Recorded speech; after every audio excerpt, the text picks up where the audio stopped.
2:07 a.m., my phone buzzed with a soft ping that echoed too loudly in the silence of my bedroom. I was half asleep, groggy, one arm draped over the side of the bed as I reached for the device, expecting some late-night system alert or maybe an overseas client pinging me out of sync.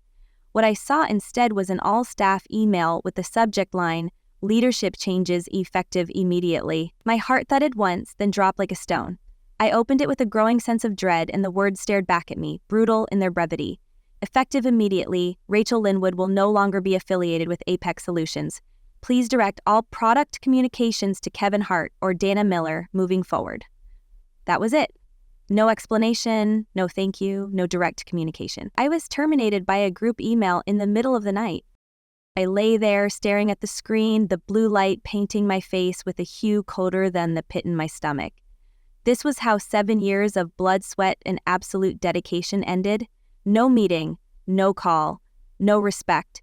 I wasn't just surprised, I was humiliated. I'd co-founded this company.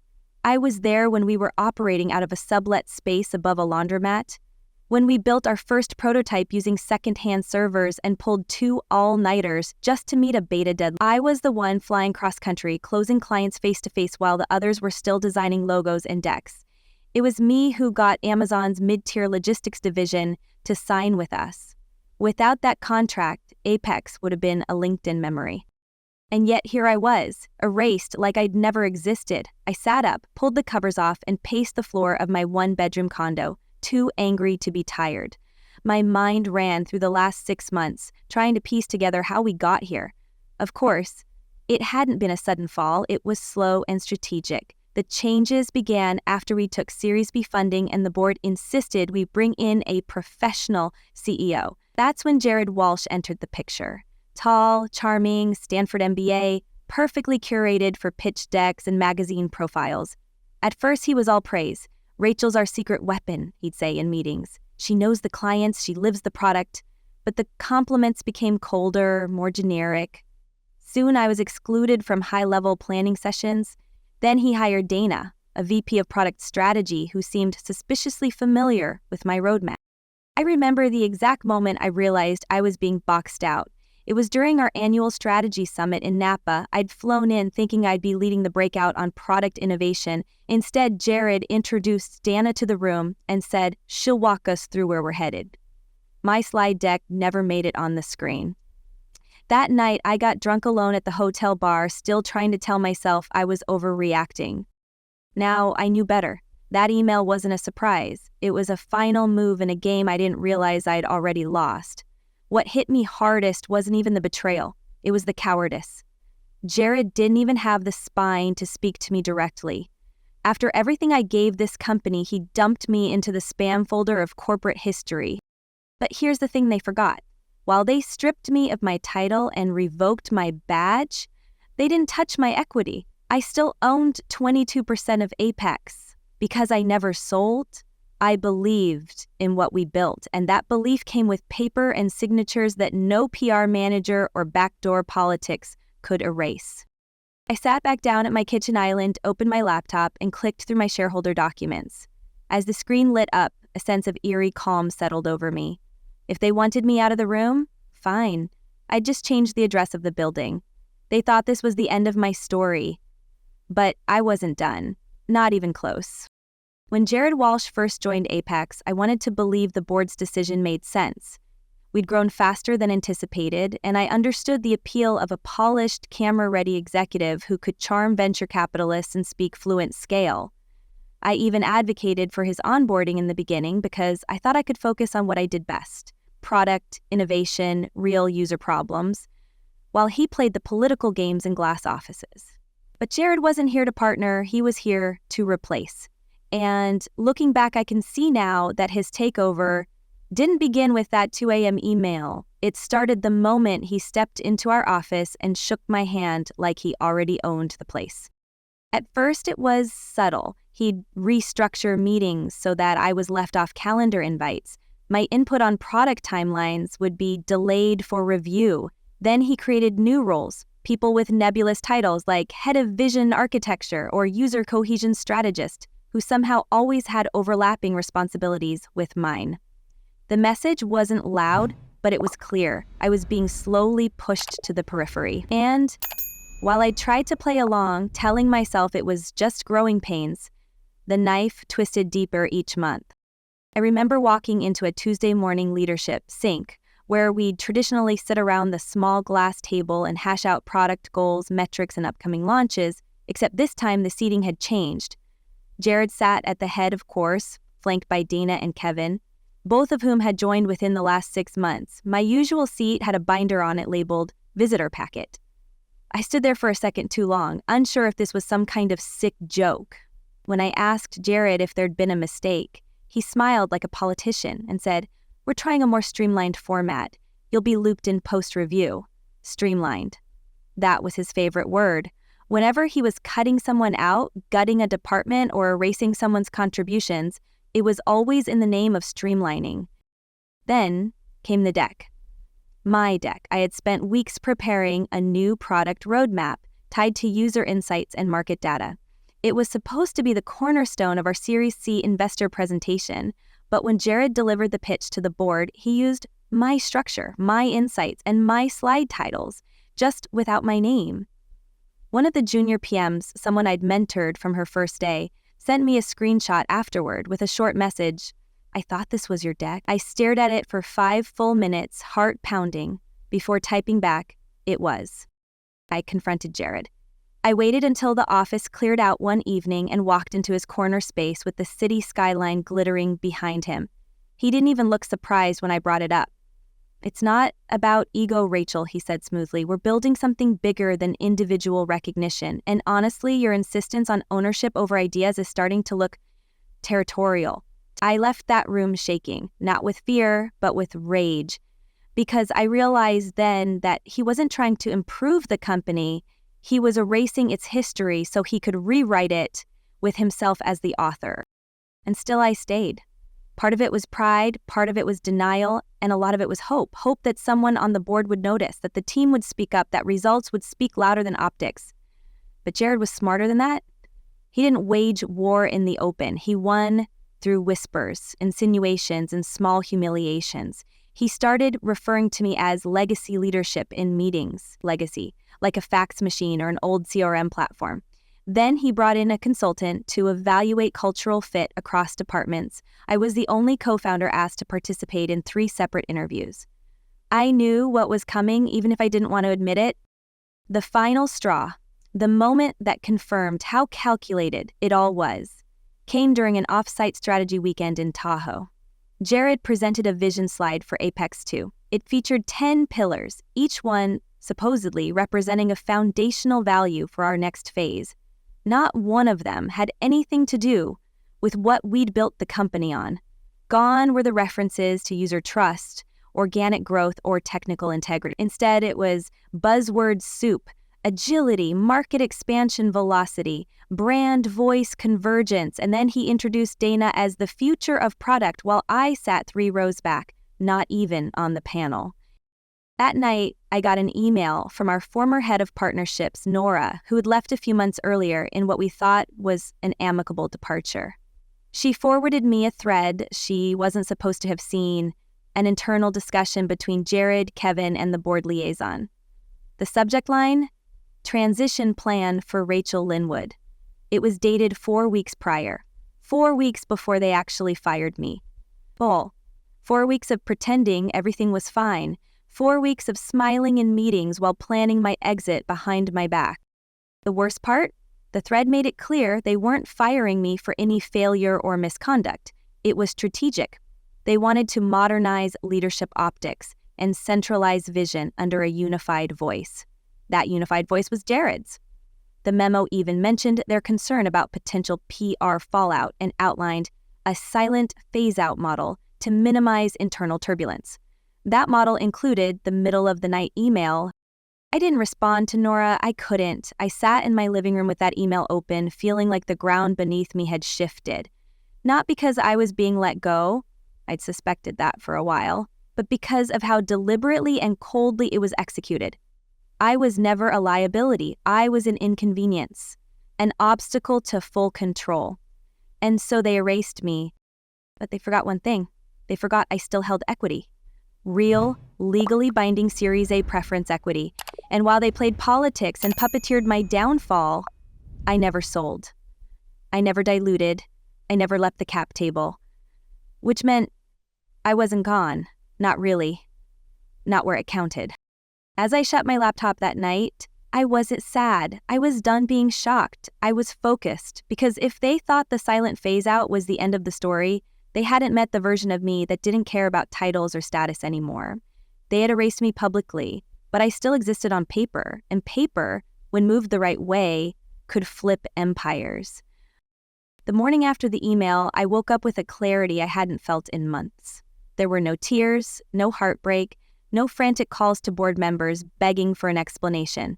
That version of me, the one who cared about decorum, who held out hope for fairness, she'd been retired with a single email at 2:07 AIYEM. Now, I was someone else. Someone who didn't flinch at betrayal but calculated what to do next. I brewed coffee, opened my laptop, and reviewed every document I had saved in a folder labeled simply Equity. It wasn't paranoia that made me create that folder a year ago. It was instinct. Somewhere deep down, I'd sensed the shift in the air when Jared started calling me legacy leadership and stopped copying me on strategic planning updates. That was the day I started documenting everything. I spent hours combing through shareholder agreements, founder vesting schedules, board notes, and term sheets. I had co-founded Apex with 34% of the equity. Over the years, I had diluted down during funding rounds, of course. But unlike some of my peers who cashed out in secondary sales, I never sold. Not one share. Not when we were struggling, not when we were hot. When Series B came around, I still held a little over 22% of a stake, large enough to matter, especially when aligned with the right investor. I read the fine print of the Series B agreement again. My shares weren't bound by voting pool restrictions unless I had signed a separate voting agreement. I hadn't. Jared's mistake wasn't in firing me, it was in assuming I had no more leverage. What he didn't know is that I had stayed on that cap table for a reason, and now it was time to use it. I sent 2 emails that morning. The first was to my lawyer, a woman named Elise Berger, who specialized in corporate structure and founder disputes. She'd helped me years ago when we structured the original equity framework. The second was to someone I hadn't spoken to in nearly 18 months. Robert Kessler, CEO of Branwell Systems, our most aggressive competitor.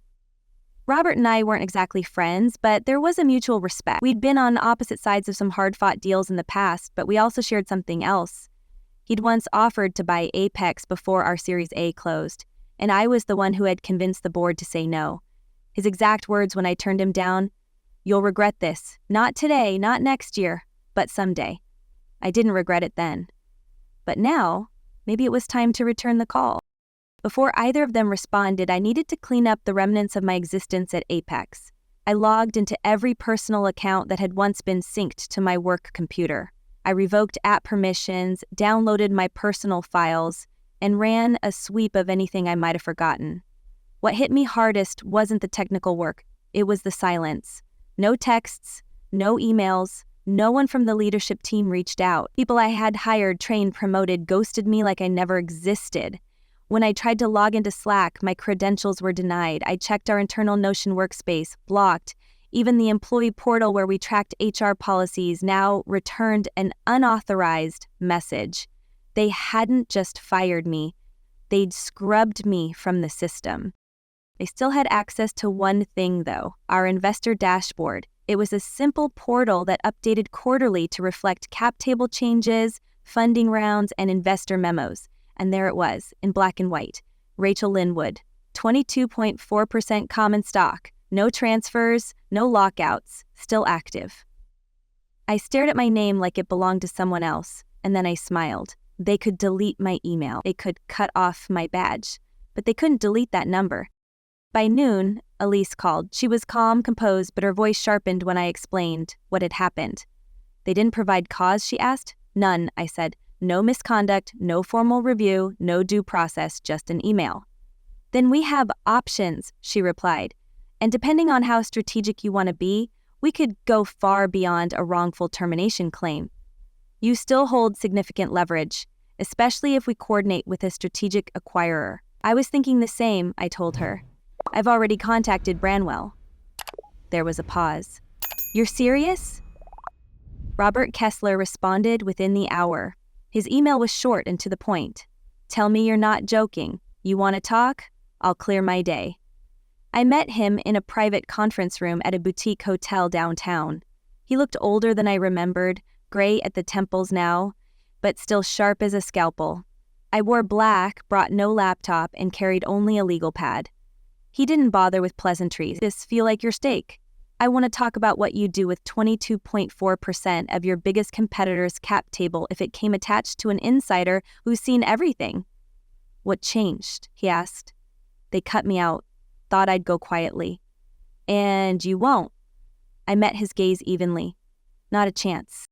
We talked for nearly 2 hours. I outlined Apex's vulnerabilities, the integrations that had been rushed, the enterprise deals that were shaky, the inflated projections they were feeding the board. I didn't share anything under NDA, but I didn't need to. Everything I said was based on emails, meetings, and plans I had helped build.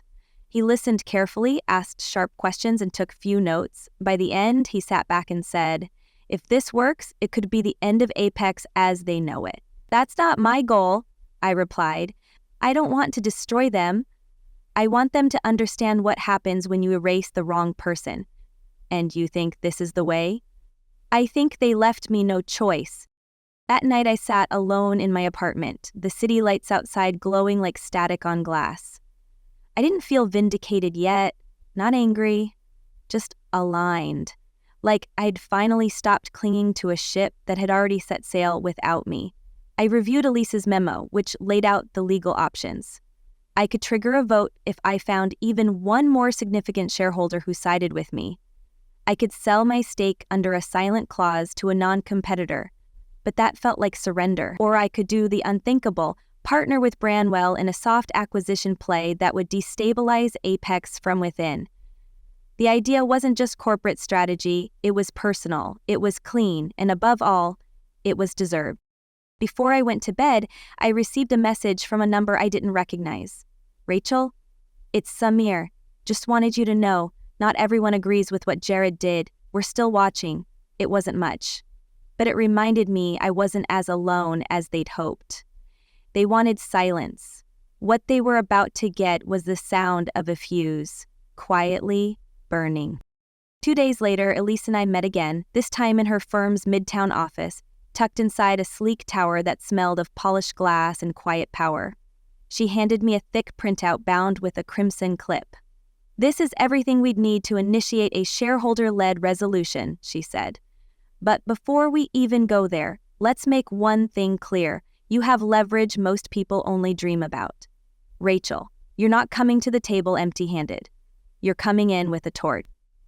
I flipped through the documents without speaking. Legal language never intimidated me. I'd spent too many years reviewing licensing terms and tech contracts to be fazed by jargon. What I focused on were the clauses Jared probably never bothered to read. Clauses about voting rights, about emergency resolutions, about the power of unaligned shareholders to initiate board-level discussions if they represented more than 20%. With me sitting at 22.4%, I could technically trigger a motion on my own, but that would be loud, messy, and invite a fight I didn't need. What I wanted was clean leverage, a threat whispered into the right ear at the right time. Later that afternoon, Robert and I met again, this time in a more discreet setting, a brownstone in Queen Anne he used as a private meeting space. "I have spoken to my board," he said without preamble. "They're intrigued, but cautious. They want to know how far you're willing to go." I stared at him evenly. "I'm not here for revenge, I'm here for clarity. Apex was mine as much as theirs, and I'm not going to let it become a cautionary tale about what happens when women don't play nice." He considered that for a beat. "So how do you see this working?" "I want to sell my stake to Branwell, quietly, through a third-party entity. The ownership shift stays off the radar until it's too late for them to react." "You're talking shadow acquisition?" "I'm talking about holding the detonator while they still think I'm gone." Over the next week, Elise coordinated the setup of an LLC under a neutral name, no ties to me, no ties to Branwell, On paper, it looked like a minor investor group acquiring a small stake for portfolio diversification. But behind the scenes, Robert's team provided funding and I provided insight. I drew diagrams of Apex's org chart highlighting the weak points. Departments stretched thin, contracts that were up for renewal, clients who'd reached out to me privately, still confused about my sudden disappearance. I flagged partnerships that Jared had bragged about but hadn't finalized. They're bluffing to the board, I told Robert during one of our sessions. Half the metrics they present are inflated, their retention is fragile, and their ARR projections are only holding because of annual prepays that come due next quarter. Once churn catches up, it's a bloodbath. While Elise worked the legal side, I started contacting key clients, not to poach, but to reconnect. I kept it professional, clean, never breaching any contractual obligations. But the impact was real. One by one, decision makers at companies like Ocelot Freight and Lumaware began asking questions internally. Why had Apex's co-founder vanished without explanation?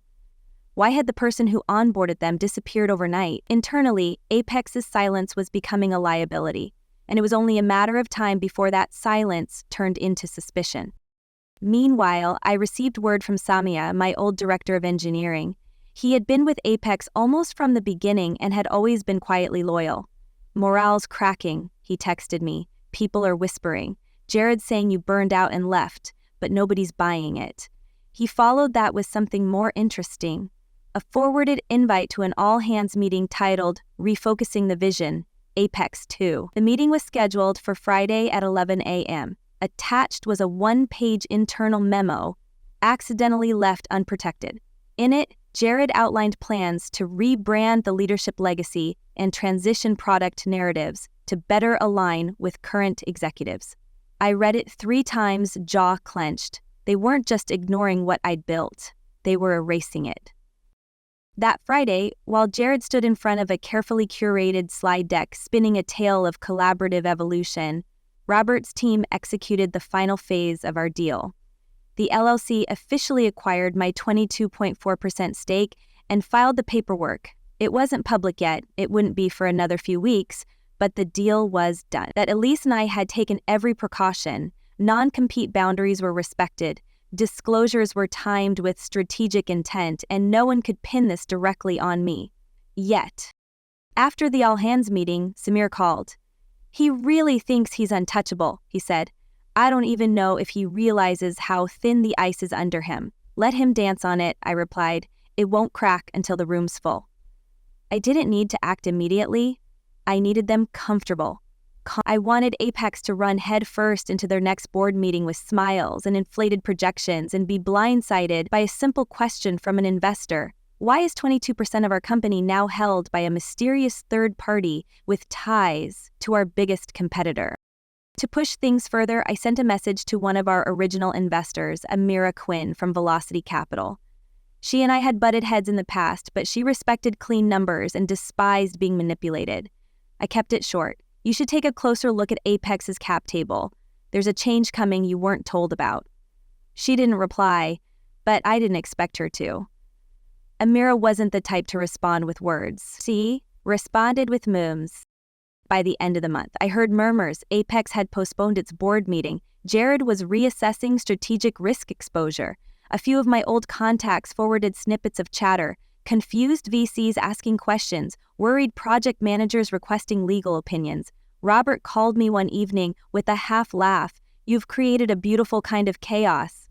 "It's not chaos," I told him, "it's balance. They tipped the scale too far. I'm just nudging it back." And then, without fanfare, it happened. Apex's CFO resigned. The reason wasn't given. No press release, no tribute message. Just a quiet exit buried under internal HR updates. But Samir told me what really happened. The CFO had warned Jared that investor confidence was slipping and that a cap table shift of that size, undisclosed and unexplained, was a breach of trust.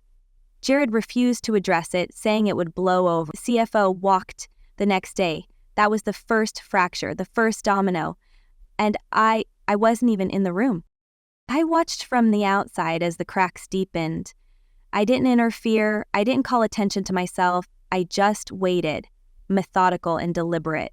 Because the truth is, revenge doesn't always come in the form of fire and fury. Sometimes it's just a chair pulled out from under someone mid-speech. And the louder they fall, the more poetic it sounds. Jared fired me at 2 a.m. by email. Now someone else was holding the remote to his boardroom projector. And the slide coming next had no bullet points, just consequences. The article dropped on a Tuesday morning with the precision of a surgical strike. It wasn't from some gossip blog or petty tech forum. It was Tech Ledger, a respected industry publication known for its restraint, which made its sudden boldness even more damning. The headline was clean and brutal. Co-founder ousted by group email, Apex investors kept in the dark. Underneath, in bold text, my name was spelled out in full. Rachel Linwood, former co-founder and product visionary behind Apex Solutions, had been fired without cause, without communication, and without explanation. The story didn't name names directly, but the implications were clear. Anonymous sources cited strategic silencing, internal power restructuring, and a silent shareholder exodus. The article didn't come from me and I didn't ask for it. But I wasn't surprised when it appeared. Someone had decided the silence had lasted long enough, and I had a good idea who it was. Within hours, the piece went viral in tech circles. VCs, engineers, startup founders, everyone was whispering. The questions piled up. What really happened at Apex? Why had their co-founder vanished without a trace? Was this another case of founder erasure or something worse? The investor channels lit up. Twitter threads dissected every line. A few journalists reached out to me directly, but I ignored the messages. I didn't need to say anything. The story was already out and the damage had begun. Inside Apex, the article hit like a bomb. Samir messaged me later that day. Everyone's freaking out. Jared called an emergency meeting, then canceled it. Board's in meltdown mode. No one knows who leaked. I told him not to respond to questions. The more they spiraled, the more obvious the power vacuum became. When you remove someone integral to a company's DNA and pretend nothing happened, it's only a matter of time before the body starts to reject the transplant.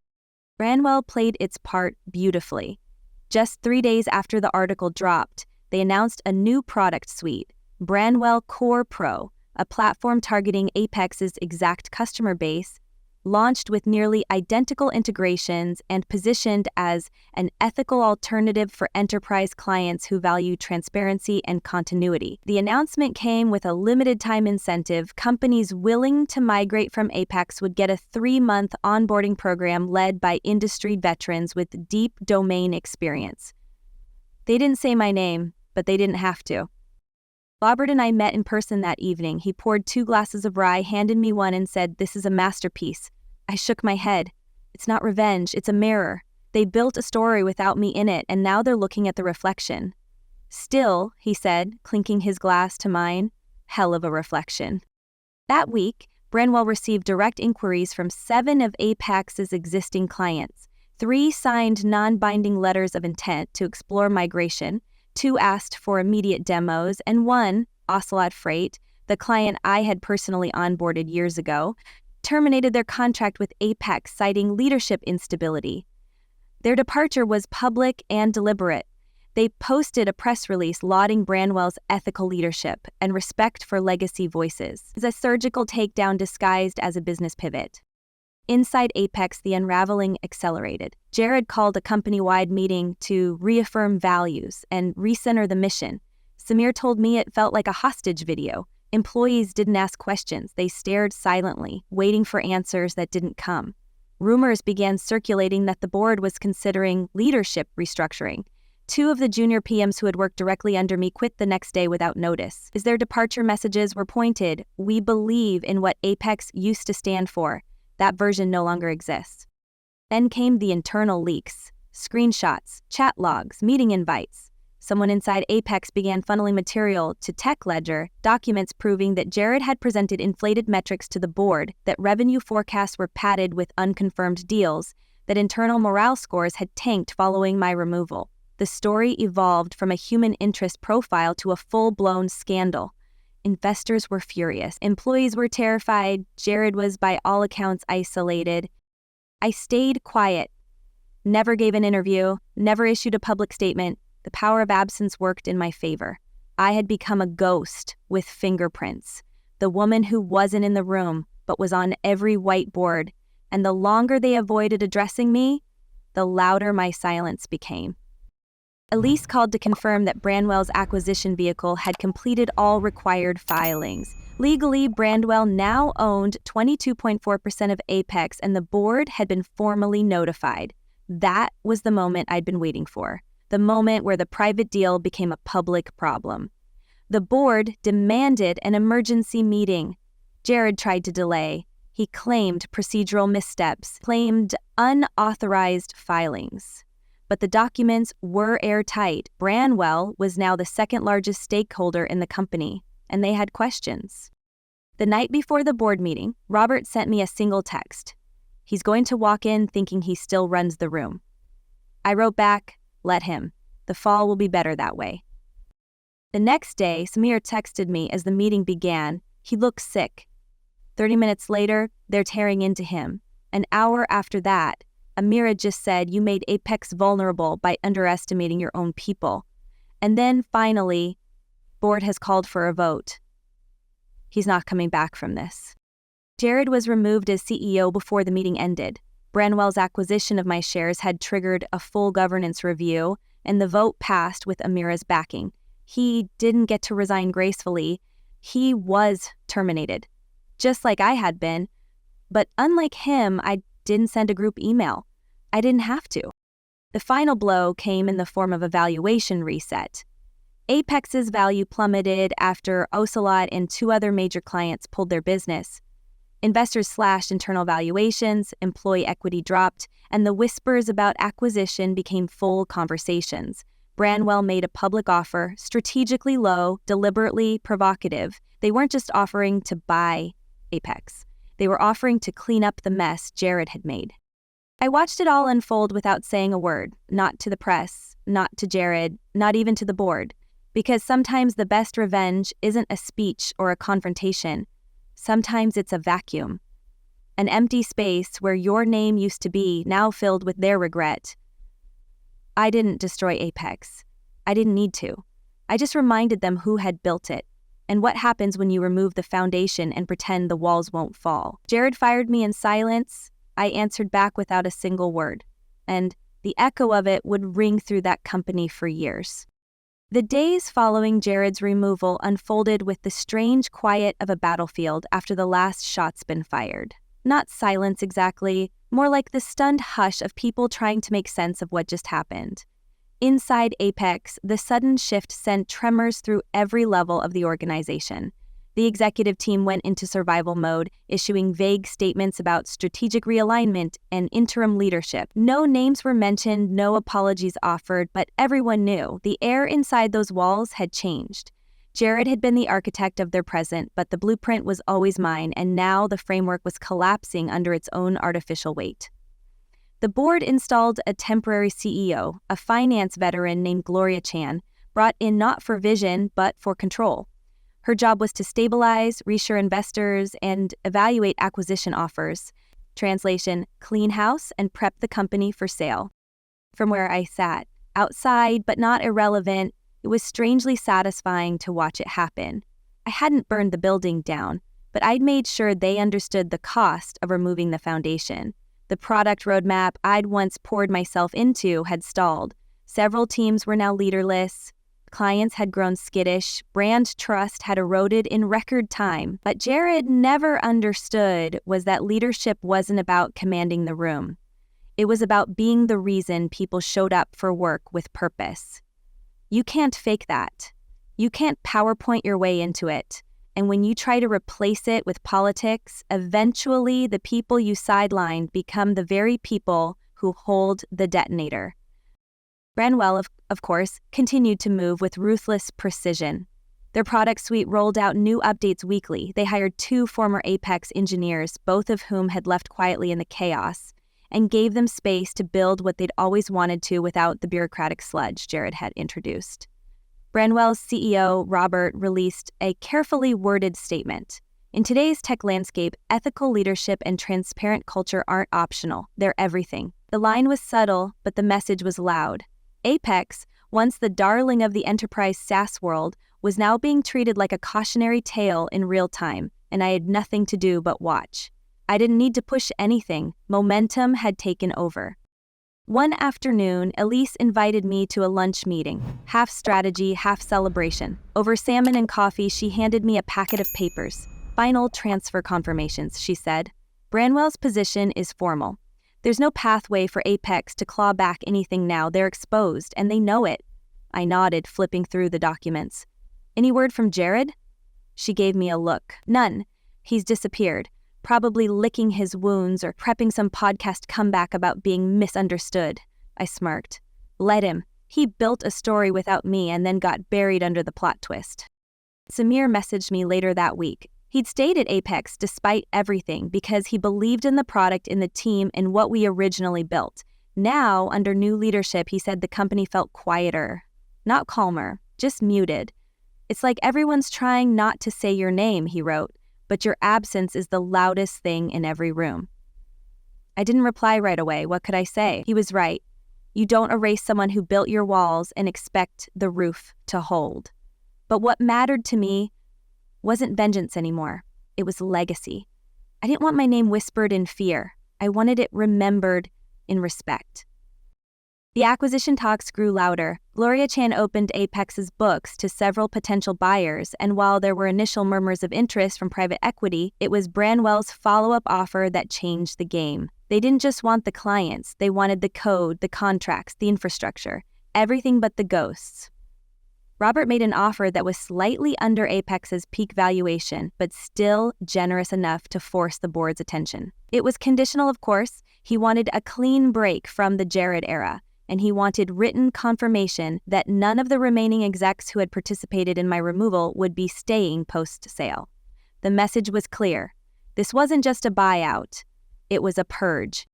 I received a call from Amira Quinn shortly after the offer went public. For someone who once sparred with me in boardrooms, she sounded respectful, measured. You were right, she said, about everything. We should have listened earlier. Would it have changed anything? I asked. Honestly, no, probably not, but it would have saved us the cost of learning it the hard way. I appreciated her honesty. I always had. She didn't apologize, but she acknowledged the truth, and in this world, that was enough. The board approved the sale within 3 weeks. The official press release spun it as a strategic alignment between two innovators. But everyone in the industry knew what it really was. Apex had failed to protect its foundation, and now the company was being folded into the very competitor it once tried to outmaneuver. The story was irresistible. Startup drama, betrayal, collapse, redemption. Investors repositioned their stakes. Analysts revised their evaluations, and inside every Slack channel, in every startup where a founder was being quietly edged out, someone shared the link to TechLedger's follow-up piece. The silent takeover, how Rachel Linwood turned her exit into the endgame. I didn't give any interviews. I didn't post a triumphant Twitter thread. I didn't need the applause. I'd already won. The victory wasn't just Jared's fall, it was the restoration of narrative, the quiet satisfaction of knowing that even though they tried to write me out of my own company's story, I had ended up writing the final chapter. A week after the acquisition closed, I visited my old office building. I didn't go inside, I had no desire to, but I stood across the street for a moment, watching the windows glow with late-night meetings, the kind I used to live inside. I imagined the new nameplates, the new decks, the new leadership promising vision and culture, and all the things they thought they could manufacture. And I thought about the people still there, good people, who might finally get a version of Apex that made them proud again. Back at home, I sat down with a blank notebook and began writing the first draft of my next project. It wasn't a revenge mission. It wasn't about payback. It was about creating again, on my own terms, with no Jarretts to delete my name from the slides. Because at the end of all of this, I wasn't just the woman who was fired by email. I was the woman who made that email echo until it collapsed the room. Months later, my name resurfaced, but not the way Jared once feared it would. Not with scandal or gossip or some melodramatic expose. It returned in the way that truly lasts, on paper, in legacy, in new beginnings. By the time the Apex Branwell transition had finalized, the noise had died down, The drama settled into folklore, and the people who had once tried to erase me had moved on to new ventures, new roles, or quietly exited the stage. But I remained. Not at Apex, not in its boardrooms or product meetings, but in something far more enduring, the memory of what it once was and the lesson of what it became without me. I launched my next project 6 weeks after the acquisition closed. It wasn't another startup. It wasn't revenge disguised as innovation. It was a fund. A quiet, focused initiative designed to back female founders who'd been pushed out of their own stories. Women like me who built the bones of something only to be sidelined by boardroom optics or investor politics. I called it Foundation 22, not just for the equity percentage that became my leverage, but for the truth it symbolized. That sometimes 22% is all it takes to shift the outcome if you know how to use it. The applications flooded in faster than I expected. Stories from across the country, co-founders replaced by advisors, visionaries rebranded as difficult, engineers told to step back for someone more marketable. Every letter felt like a reflection of what I'd lived, and every investment I made became another act of quiet correction. I met with women who hadn't just been burned, they'd been buried, and together we unearthed something new. One afternoon, during a roundtable I hosted in Seattle, one of the younger founders pulled me aside. She was nervous, maybe 27, with too much brilliance in her eyes to be broken by what she'd just survived. "How did you stay calm when they erased you?" she asked. "Didn't you want to scream?" I looked at her for a long moment, remembering the rage I'd swallowed that night in my condo, staring at that 2 a.m. email. I didn't stay calm, I told her. I stayed ready. Screaming's easy. Being strategic, that's what they never see coming. That was the legacy, not the fall of Jared or the transfer of ownership. It wasn't even about Apex anymore. It was about every woman who learned, as I had, that silence is a weapon only when it's pointed in the right direction. That erasure only works if you stop writing. And I never had. Late one evening, I opened my laptop to check the fund's latest applications and saw a familiar name on a donor notification, Samir. He'd contributed a personal sum with a short note, because some foundations deserve to last. I sat back in my chair, the glow of the screen soft on my face, and let the triumphant kind, not the headline-grabbing kind, but the kind that roots deep in your chest and doesn't need to be spoken. They tried to fire me into silence. Instead, I built something louder than their approval ever was. I didn't get my old title back, and I didn't need it. I had something better. A name they couldn't delete, a story they couldn't rewrite, and the final word in a chapter they never saw coming.